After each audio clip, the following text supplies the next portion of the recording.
சாந்தி. இன்றைய முரளியிலிருந்து கேள்வி பதில். ஆகஸ்ட் 9.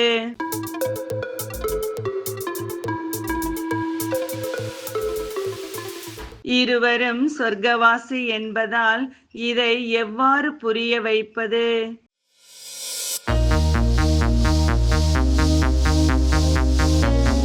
கிருஷ்ணருக்கு ஜென்மாஷ்டமி இருப்பது போல் ராதைக்கும் இருக்க வேண்டும் என்று.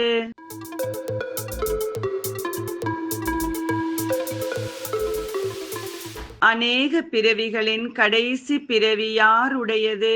அது எவ்வாறு பிறகு மாறுகிறது?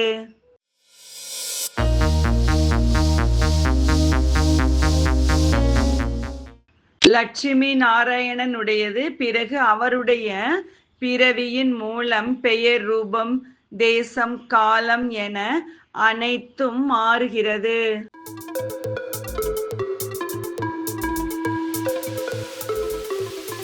புருஷோத்தம சங்கம யுகம் யாருக்கும் தெரியாது.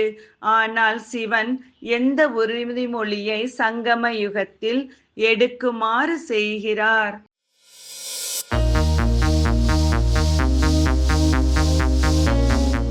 தூய்மையாகும் உறுதிமொழியை.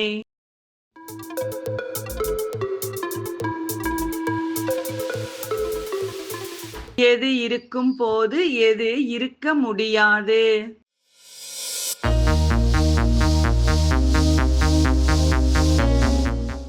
சொர்க்கம் இருக்கும் போது நரகம் இருக்க முடியாது.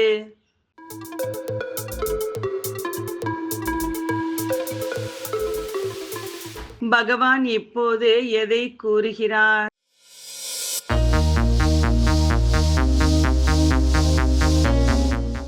வார்த்தைக்கு வார்த்தை, கல்ப கல்பமாக என்ன கூறினேனோ அதேதான் எப்போதும் கூறுகிறேன் என்பதை.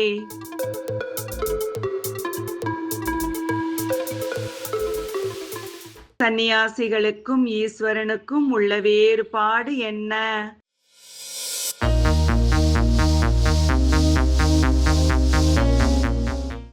சந்நியாசிகள் தானம் வேண்டுகிறார்கள். ஈஸ்வரன் அவரின் குழந்தைகளை மிக உயர்ந்த தூய்மையாக இருக்க கேட்கிறார்.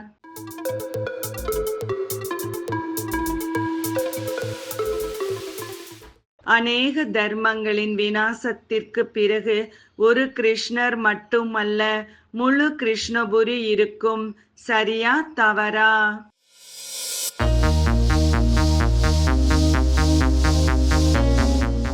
சரி.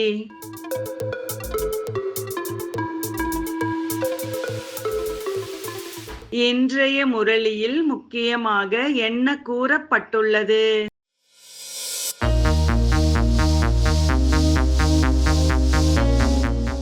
உங்களை பொறுத்தவரை கலியுகம் முடிந்து விட்டது. உங்களை சுகதாமம், சாந்திதாமம் அழைத்துச் செல்ல நான் இப்போது வந்துள்ளேன். நன்றி. ஓம் சாந்தி.